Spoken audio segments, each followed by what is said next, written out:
Thank you. I shared a little bit yesterday about how Rebecca, the beautiful one, and I got started. And we're coming into our first child, and Rebecca reads this article, and she gets this idea that, oh no, there's hormones in conventional milk. Oh no, we've got to replace our conventional milk with organic. And as you know, that can be a bit more expensive. So we do that, and we keep on going down this trail. That was our first questioning of the norm. That's always the most difficult one. The first one. You might question the norm with homeschooling. It might be with your kids. It might be with school. Who knows? So she questioned that, and I caught myself in the right moment as the husband, and I said the two key words to successful marriage, gentlemen, yes, dear. And we went on this organic path, and as we began to run out of things, we began to replace it with organics. Well, we're checking out at the grocery store one day, and we're all the way to the point where we're checking out organic kale. So we're checking this out, and I'm freaking out. I'm about to have a heart attack, being Cheapwad Justin, and what happens if you start replacing it with from conventional to organic is super expensive. And also if you start shopping on the outermost parts of the grocery store. So we're starting to transition out of the processed stuff, and we're getting more whole foods, whole meat, whole vegetables and fruits. It's more expensive. I'm having my heart attack, and I'm just being quiet and just trying to keep it inside, maintain that garden of peace. Gentlemen, I was behaving myself that day and freaking out. Well, she's ringing up these bundles of kale and lettuce, and it's like $3 for a bundle. And I happened to look over, and I saw this seed pack, or this seed rack. You see those seed racks in the grocery store? What's up with that? Isn't that counterintuitive? I thought so. I went over there, and I said, really? A seed pack sale in the grocery store? And I look at it, and I pick up a seed pack, and I notice there's probably 100 seeds in this kale pack. 100 seeds. And what does it cost? It cost about $3. Okay? $3 for $3 for the bunch of kale, so it's like one big handful of kale, or $3 for 100 kale seeds. I didn't know much about growing food at the time, but I knew that would probably get me at least 100 bunches of kale. That's 100x on your money. I didn't believe it, because why would a grocery store be selling seeds? They're going to be putting themselves in business if people bought that seeds. Now, see that mic? It keeps cutting out. I swear that's the beautiful one. She's got in control of the mic. She's my fact checker. Am I telling lies, Beauty? Where are you at? Okay, it's funner when she's not up close, because the truth ruins a good story. All right? But now somehow she's gotten a hold of my mic. Where was I? We're checking out. Oh, yeah. And then it's so counterintuitive, because the grocery store is going to lose the business because people are going to grab the seeds and grow their own food. And then my other question, why I couldn't believe it, was why are there any seeds left? Really? But I took a chance, and I got a seed pack. We had no idea how to garden. We did live in the country. My dad forsook the farming practice, but he didn't forsake the land, thankfully. And we always loved to live in the country. So we had our canvas. We had our blank canvas to start with, and we planted we didn't know how to garden. Her parents had a friend who had a garden, so we called him up, and he was happy to come and help us. Wouldn't you guys be happy if some young person just called you up and said, I don't know how to garden, but I want to get started. Could you help me? Wouldn't that be great? And that was great. And we completed his joy by letting him share that with us, and he did. And that's our story of how we got started. But then we're on this journey, and Rebecca, we go on this great America farm tour. Listen, I traveled America, so you don't have to. Okay? In 2017, we got in a converted school bus with all 4 children and went to every single state in the union. Where was I going with that? Oh, well, I traveled America, so you don't have to. It's great. It was already great. It is great. It's still great. We met the news and the social media will make you think it's not, but it is. Once you begin to meet each other, you realize how great it is. So that was one lesson I learned. Well, Rebecca, when we got back, it's like, have you ever seen those people run the marathons? And when they finally get across the line, they just collapse. Okay, they made it the 26 miles and then they just almost die at the end. That was Rebecca. Well, her liver started crashing. And Rebecca's one of those that really into health, and we had started transitioning to doing more supplements. And so she's taking supplements, and we go to our doctor, and thankfully she's health oriented, holistic, and she says, something's happening to your liver. You're going to have to cut out all the supplements, all the meds. The only thing you can keep doing is your thyroid medicine. And for us and for her, can anybody relate to this? It feels like to heal, you have to take a pill. I mean, that's the way I grew up. I grew up pretty conventionally. And so that's how you healed. You took a pill. And so for her, it was hard. And now all of a sudden we were challenged. Wait a minute. I can't take any, not even natural supplement, not even herbs. We didn't know what was causing the problem and which herb it was. And these were herbs, guys. And we had kind of that mentality that no herb could hurt, that we could just take it in. If we didn't need it, the body would just process it out. Well, that wasn't the case. And we didn't know it was hurting her. So we were left in a unique spot because we wanted to do this to heal. So what did that leave us with? We were already growing food for energy, and now we were going to need to grow for health. And so at that moment, what are we going to do? And she knew about the GAPS diet, which is a super intense gut healing diet where you basically boil the meat and veggies for the first 2 weeks. We've got a lady nodding over there. Yeah, I became irritable Justin. It was a good thing I wasn't vlogging back then. It wouldn't have been too much fun.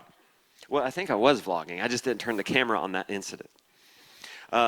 So all we had left was food. Food had to become more than just our energy, but our medicine.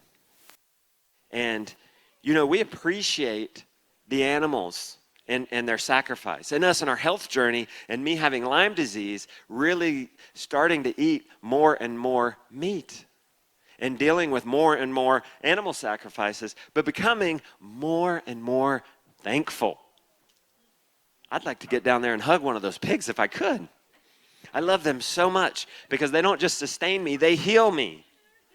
And I love and appreciate them and their sacrifice, and it means that much more to me. So why are you getting into homesteading? I asked one of my members at Abundance Plus this once. I was doing a consult with him, and he said, well, me and my family, we want to get away from Monsanto. And I thought in my head, there's a lot easier ways to get away from Monsanto than just growing all your own food. It's not easy. I said, you could just go buy organics at the store and or from Missouri, and you're away from Monsanto. So if that's really your goal, then maybe you don't even have to grow your own food. But there's so many more advantages to growing your own food than just the food itself. So Rebecca and I on this health journey, we begin to listen to different podcasts. We go down these different health avenues. I was on the Weston A. Price Foundation podcast, and what was interesting, they get a lot of health nuts on there, and you'll get somebody on there talking about cold exposure or sun exposure and this and that, exercise. And I'm thinking in my head, wait a minute, all these health gurus, we could get it all in one if we would just homestead and grow our own food. Because let's think about it right now. Number one, so let's talk about 12 things. Well, for this talk, I'm going to talk about being healthy as a person, being healthy as a spouse, with your children. And then, so let's first talk about keeping healthy as a person. That would be, number one, cold exposure. I'm really living that right now. I needed a sweater. The next best thing I had was a little T-shirt under this. Anybody cold? I thought it was going to be hot in Ohio. What's up with this? So, I was telling myself all this morning, and as I'm shivering over there waiting, and even now, I told Rebecca I got to really walk around a lot on stage to warm up. We're going to... It's good for you to get cold. Did you know there's people that get in ice and sit there for 3 minutes? And I'm one of them. It's good for you. It gets the blood flowing. It helps your mind do hard things. And it helps with fat loss, all kinds of things. But on the farm, you could do that. You have to do chores every morning, no matter what. Don't bundle up. Just everybody else is layering up. Take it off for a little while. I've been, number 2, exercise. No duh, right? And one of the most important things. I got one of those. I got one of those fancy watches one time. It would tell me how many steps or miles I had been. It was a heart rate monitor, and it turns out just normal chores. Even with a side by side, I was walking 2 miles. And you remember yesterday when I told you, you could get a side by side, or you could be like Joel. You can get an old Bronco. You could be like Morgan Shaw and get an electric bike and ride around. But also take a moment to say, it's okay to walk this one.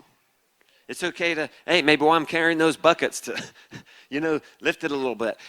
I used to begrudge moving a heavy chickshaw or whatever up a hill. But then I just began to tell myself, well, that's the chickshaw feature at the Earth's gym.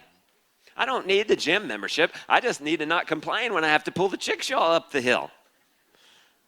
Oh, I cannot believe this. They sell weights to put on your back. And they call it this cool thing. They call it rucksack. You ever heard of rucksacks? I hadn't heard of rucksacks. And why would I? I have chidlers. You guys see me with my ergo carrying the kids around? You need a little extra weight to get a little more exercise? Just strap a kid on and go. It's also a built-in little radio, a little talk show. You might not know what in the heck they're saying half the time, but it's still entertaining. You like that joke? I didn't even put that in the outline. I need to write that down. Remember that for next time. Okay. Eating well. So if you challenge yourself to only eat what you grow, it's hard to grow Oreos and Kraft mac and cheese. She's like, yeah, it's hard. I tried. It's hard to. But it's not hard.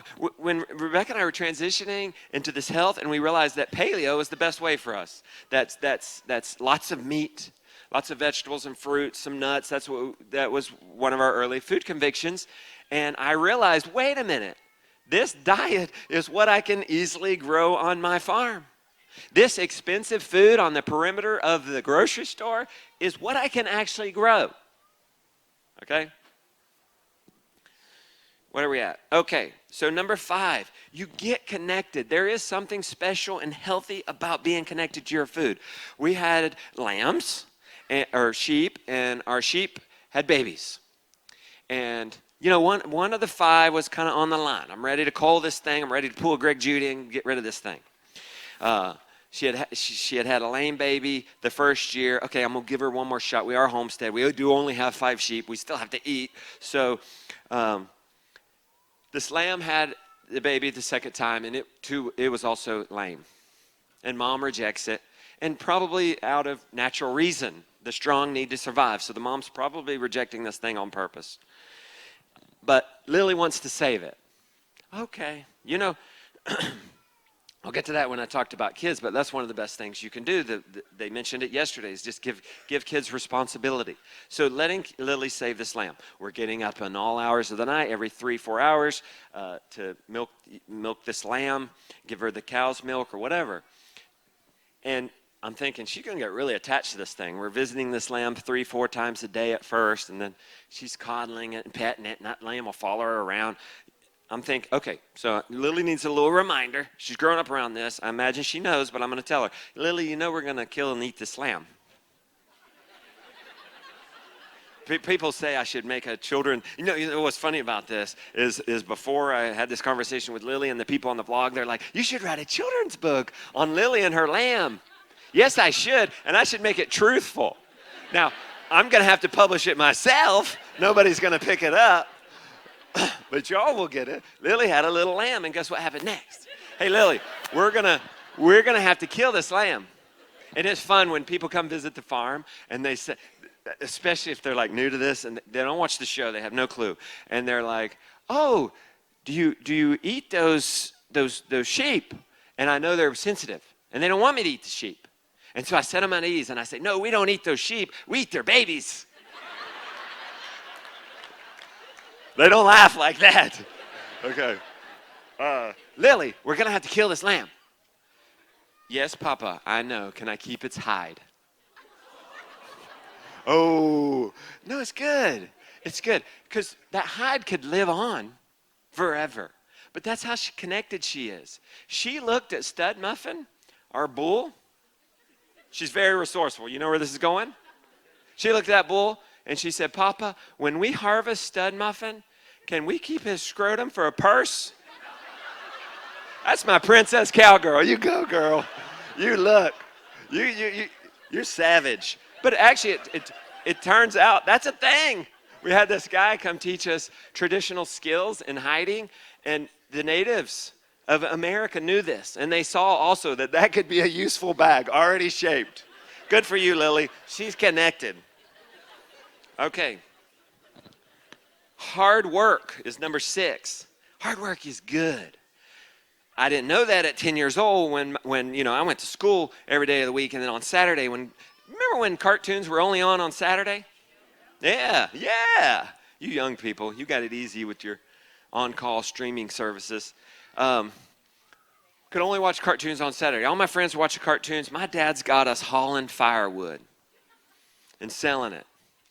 And I hated him. I hated that.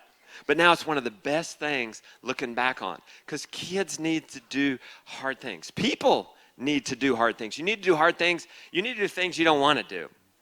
That builds character. And on a farm and on the homestead, and you're getting up to set to heat up the scalding water because you're going to butcher pigs that day at 3 a.m. And then you hear and you look over and there's the steer. And he's supposed to be way over there, not here. And you're chasing a steer at 3 o'clock in the morning instead of sleeping. I'll figure out how that's good eventually, but it's good, okay? Makes me a better person. Maybe it's at least a fun story. Okay, I better speed it up here. I got 25 minutes. All right. Clean air. You're outside in the clean air. Clean water, usually. Maybe you're got a spring or a well. We tend to have cleaner water out in rural, free from fluoride and all that junk. Animal contact. Did you know that's good? That can increase your that help your microbiome. So I'm out there milking the cow, and take the hat off or put the hat on backwards and just lean up against the cow's belly, and just be okay with it. And every once in a while, if she's pregnant, you might feel a kick, and it's nice. Okay, you might get a bonus like that. So being in contact with animals is good for us. Grounding. Have you guys ever heard of that? What's that crazy movie called, Rebecca? Where's she at? There's Earthing. There's some movie like that. Look it up. You just be in contact with the earth. We used to not be so separated from the earth. We used to get the Native Americans, the Cherokee they would have a lot of contact with the earth. They'd be sleeping on it. They'd be barefoot on it.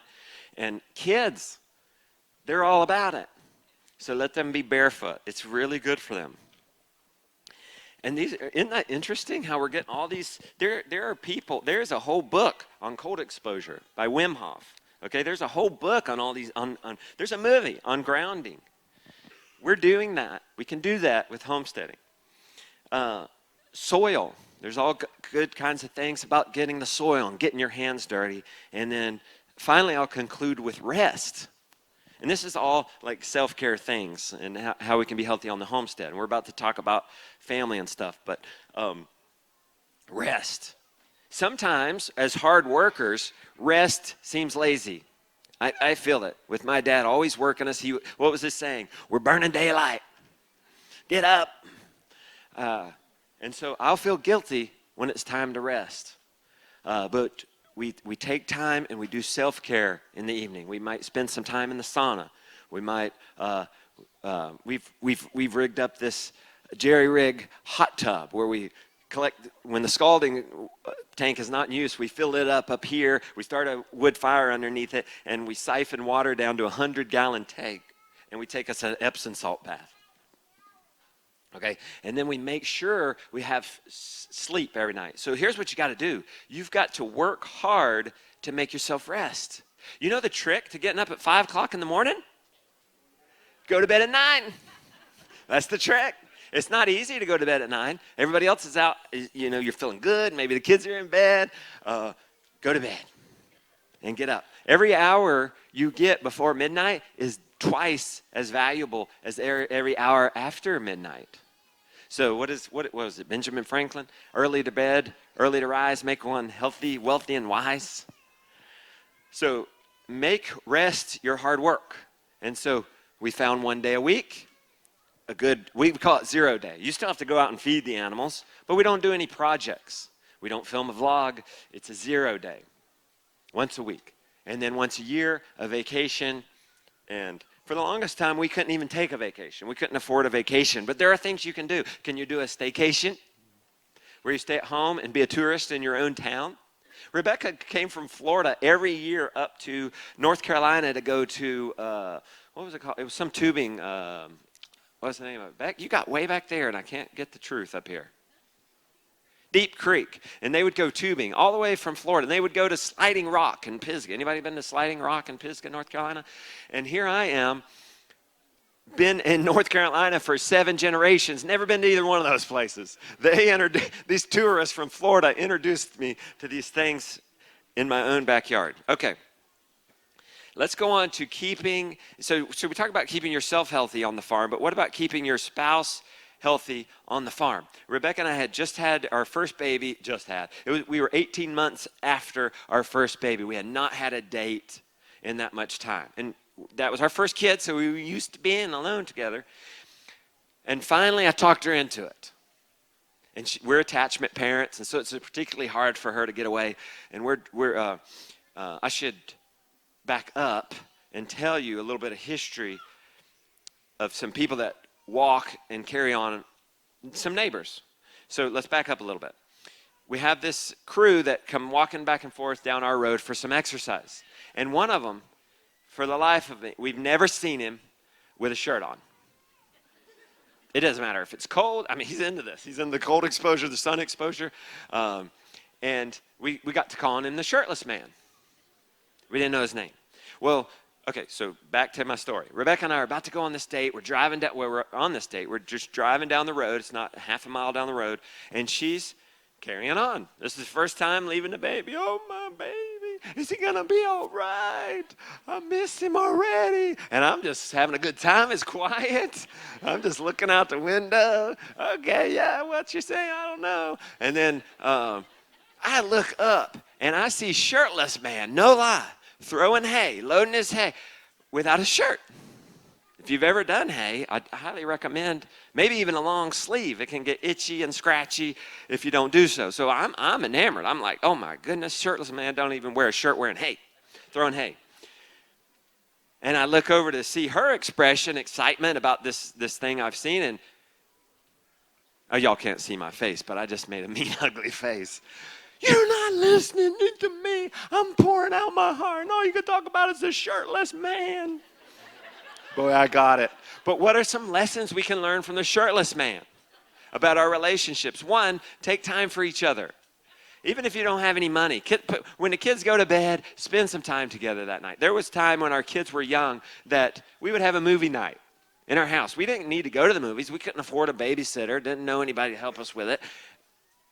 Have a little date at the house after it's over. Do something to go on a date. Number 2, I would say, talking to myself, listen. Communicate and listen. I'm still telling myself that. So I was at one of these events, and through the, Rebecca, you cutting my mic again? I was at one of these events, and this older couple came up, and they were so happy. And they said, we've been married 42 years. And anytime somebody's ever done that, anytime somebody ever tells me something like that, I say, well, okay, what's the secret? And he said 2 words. And I said, I got it. He said, I'm sorry. He said, no, if you do this, you won't need that. And he said, the secret is, yes, dear. The Garden of Peace, remember, guys? And then the second one, to apologize. Make your spouse the number 1 priority, and that's more important than anything. Oh, how do I get my spouse on board of homesteading? Well, you don't. You get on board with what they're doing. You meet them where they're at. Maybe they will come. Maybe you do what you can inside the perimeter of that relationship, but not harm it. But ultimately, it's more important. They may be at some football group saying, how do I get my spouse to watch Monday Night Football with me? You don't know. So meet them where they're at, because that comes in first. 2, guys, this is a lesson in Garden of Peace. No comments. Just keep your comments to yourself. She don't want you to fix it. She just wants to complain.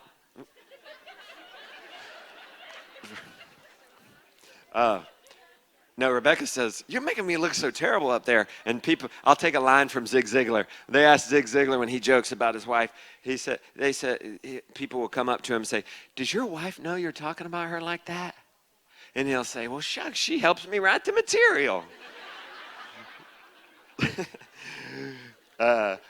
So we're young. Okay, I'll give it to you. We were very young, right? We were like dating at 16, 17. Remember, I was cheap white Justin. But she wanted an ice cream cone. So we're going to get her an ice cream cone, and I might have been begrudging about that and trying to be tight, and I didn't get one. And I'm driving, and she's over there eating that ice cream cone, and it's hot. And that ice cream's starting to melt, and she's eating it from the top, and I'm like, hey, just I'm trying to be helpful, guys. Ladies, we're just trying to help. We don't know any better. I'm like, if you just lick that ice cream cone on the side, You'll get it up, and it won't leak onto your hands. She got so mad. She threw that ice cream out the window. Must have been some tension there for some other things. And I'm thinking, now who's that hurting? That doesn't hurt me. That protest, all right. Where was I? Okay. Let's keep our children healthy in the relationship. I feel like Joel covered a lot of that yesterday, harping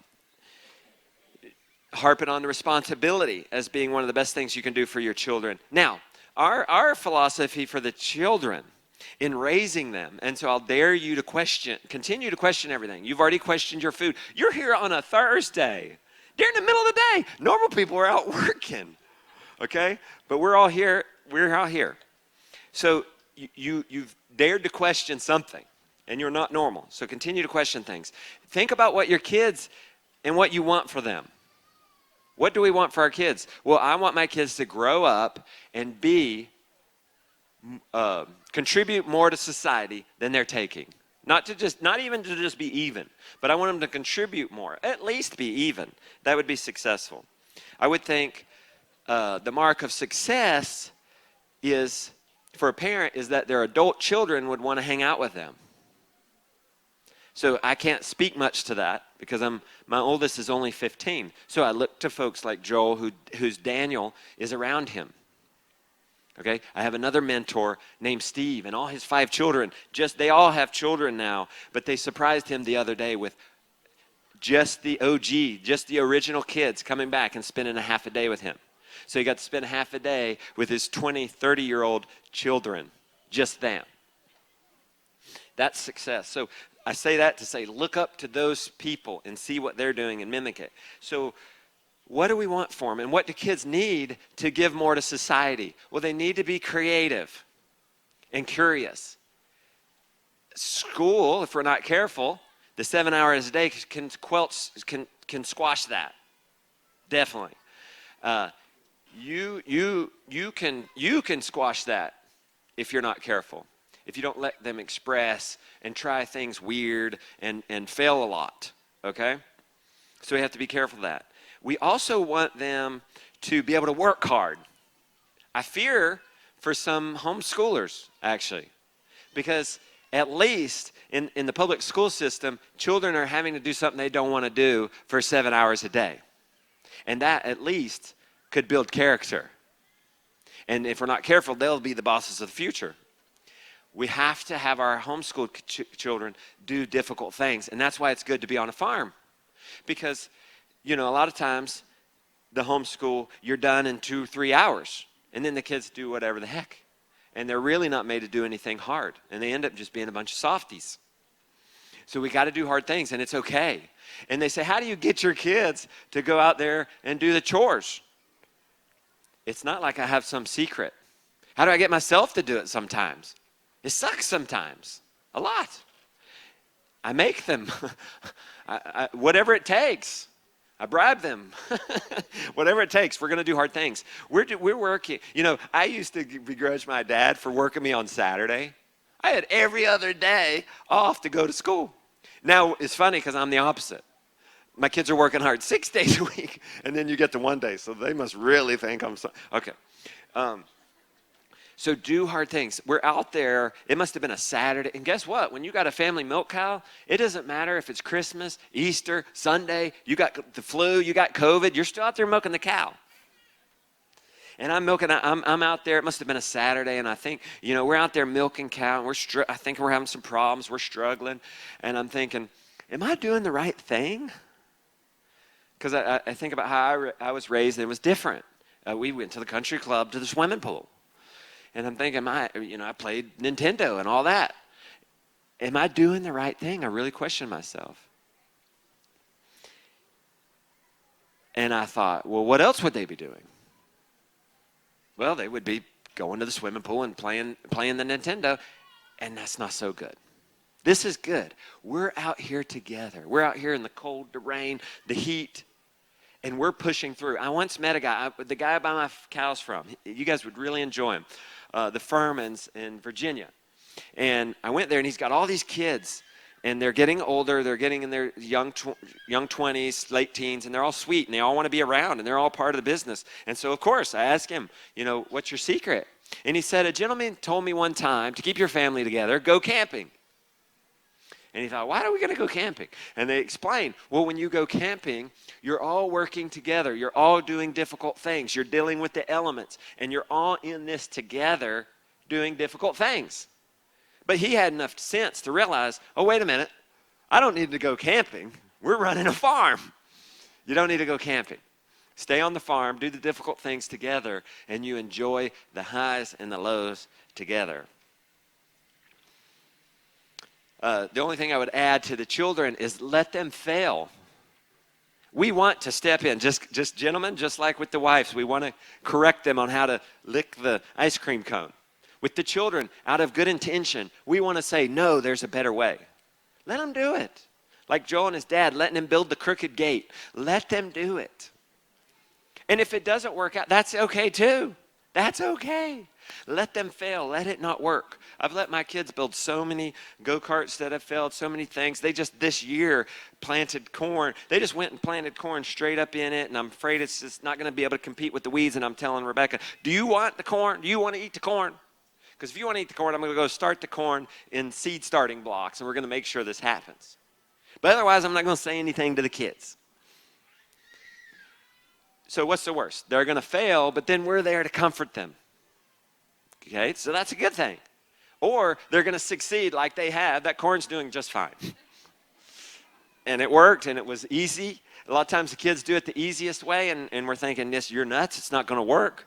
Keep that comment to yourself, and let's just see what happens. I've let them. Kids love to plant seeds, don't they? Little Henry, he loves to grab his seeds and just whoa. And you got to let them waste a few. Because what are you doing? What are you doing? Why are you doing it? Why are you planting the seeds? Hopefully it's for your health and wellness and the wellness of your children. So don't lose sight of that when they step on the plant, when they step on the baby chick and kill it. Don't lose sight of that. You're laughing. It's happened, right? And we lost our Christianity, didn't we? If we're being truthful. But you know what then? You know what's better? Well, what's better than losing your Christianity? Okay, so if you lose your religion on your kids or your spouse, you know what can make that better than if it never happened? You forgive me. A good apology. It gives me chills. To get forgiveness from somebody, to hear it from somebody that they're sorry is just precious. It's almost worth the pain to get to the forgiveness. So you got to be willing to say, I'm sorry.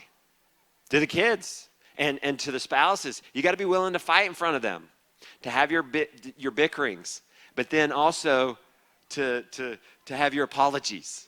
You know, Rebecca and I will bicker in front of them, and then I'll always tell them, because the apology doesn't always happen in front of them, but I'll say, you know what, your mom came and she got down on her hands and knees and just begged for forgiveness, and it's this fun thing, and every once in a while, you know, she didn't do that, but every once in a while to like break the ice. It's real tense. I will do that. I'll humble myself and get down on my hands and knees and hope to chance that she's not so mad she's not gonna. No, once, guys. Here's her trick. She gets real mad at you. Go in the kitchen, cook something with an apron, no shirt on. That'll catch her off guard. Especially now that I told you that story, it'll be even funnier. It'll bring you guys. You're gonna do it, aren't you? Get that apron on, no shirt on underneath it.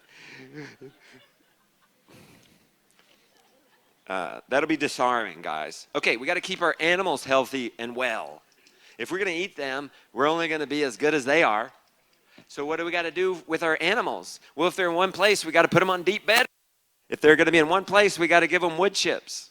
As Joel calls it, the carbonaceous diaper. We got to absorb that manure and urine so that they don't have to stand in it all day. And then the bonus is, not only is that sanitary, you end up getting rich compost at the end of it. So we get a bonus out of that. The other option is to move them.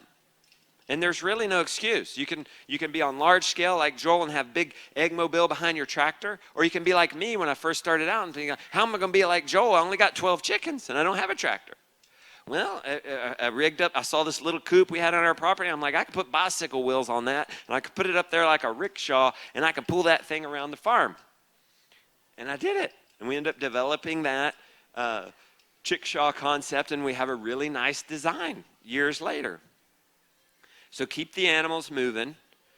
Don't have too many for the space, and or keep them on deep bedding. Let's talk about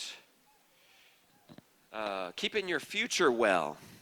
It was 2018. We were back from the farm tour. We live in a temperate rainforest in western North Carolina. It rains 40 inches a year. That year we got back, it rained 80 inches. In 1 week, the week Pete visited us, it rained 19 inches. It rained 7 or 8 inches in one day. So we're out there working. I wasn't equipped with good rain gear. You guys can relate. You got holes in your rubber boots, don't you? Yep. They don't last very long. You just suck it up because you can't keep buying rubber boots. My goodness. We're walking around the farm. I'm just soaked all the way through, and it's terrible. It's terrible. I'm not having a good time. I'm up there with Pete, and he I don't know if he's having a good time, but he looks over at me and he says, why are you doing this? I don't know if he picked up on my mood or what, and I'm like, that's a good question. Why am I doing this? Let's go inside and warm up. But I thought about it for a second. Why am I doing this? I am out here working to make this farm better for the grandchildren I don't even know yet. And it was because I was out there, it's because of the way I'm farming. The way I'm farming is not making it a worse place. It's actually making it a better place. And oftentimes, that's the opposite is true. You're actually taking more from the farm than you're giving it. But I was going to move somebody. I was going to go move the meat chickens or the cows or sheep. I forget who it was. But with that vision, if I'm making it better for somebody else, this giving mentality, that is inspirational and that is motivational for yourselves. And when you farm that way, when you realize you're making something better for a future generation, that's exciting. That's motivational. So we'll go on to, we got just a few more minutes. I want to speak a little bit to, I got a text from somebody in my member area, and they said, I was roofing, I'm working hard. I work up into all hours of the night. I'm this young guy working hard. And then he got sick. So you might be here for the health and wellness talk, and I imagine some of you are probably sick or ill. You're maybe like me with Lyme or Lily or Rebecca with Hashimoto's. Or a couple of years ago when I got reactive arthritis and it felt like every bone in my body was broken. He said to me, this guy texted me and he said, this has happened to me and I'm going to be out for a year and then I don't even know if that's going to help. My wife and children are having to me. I don't know how to do this. How do you not lose your way? So how do you not lose your way when you're injured and in pain? You have to First of all, you have to have your way. You have to know your way. And you might not know your way. And you might not have a big why and a reason why, but you could take this time of injury and illness to find your way. So some of the things I did, I've been thinking about it. And I'm thankful for this speech because now I have an answer for this guy, a really thought out answer. How did I not lose my way during that time? First, this is probably the most important. It's okay to be sad. We want to seek comfort, but sometimes we need to realize discomfort is okay. Sadness is a human emotion that God has given us, and it's just fine. Rest in it. The last thing you want to do when somebody's grieving is go give them Romans 8:28, all things work together for the good. Don't give them that in the moment of pain. Pull Job's friends and go and sit there in silence and just be next to them. That's what you do when somebody's in pain. It's okay to be sad. We had a guy come, we were at HOA a couple of years ago, and the publisher was there with us helping sell our book, and she wanted to leave. It's time to go. And Rebecca and I said, no, we're going to wait here until nobody else is here that wants to meet us. And she packed away, and sure enough, the last guy, I could tell there was something wrong. And you could tell he was sad, and he came up, and I think the only thing he said was, I've lost my son. And this guy was like 50 years old. And I cried. And he cried. I didn't know this man. And we hugged. There are no words to help a parent who has lost their child. But we can cry with them. And it's okay. It's all right to be sad. So you're hurting, and it's okay. So I would read books. If you can't read books because you can't open the pages or whatever, listen to books. Skeletons of the Sahara, an amazing adventure survival story. These adventure survival stories are great in time of pain. The Gift of Pain, an amazing book about how we have given, that pain is actually a gift. Pain is there to tell us something and to prevent injury and harm to our bodies. The Gift of Pain. The book Endurance, the Shackleton story, shipwrecked, climbing through Antarctica, whatever it was, and then Man's Search for Meaning, probably one of my most favorite books in the Holocaust. This man trying to find meaning in the Holocaust. If he can find meaning and purpose and hope there, we can in our chronic illness.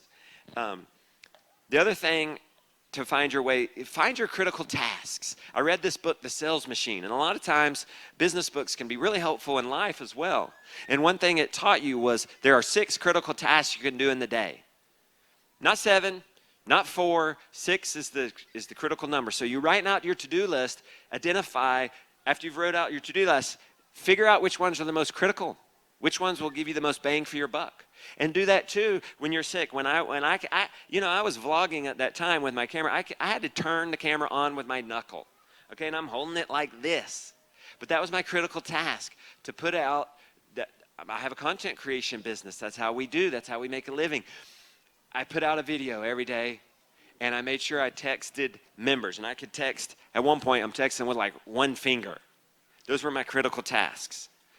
If you identify the most critical tasks, you'll get to your goal. It's like 80-20% rule. 20% of your tasks will get you 80% of your results, more than likely. I watched in the afternoon. I was like an old man. I was like my dad in his later age. I watched movies. I watched documentaries. The Garth Brooks documentary was good. What did he teach us? In everything in life, everything is a blessing and a curse.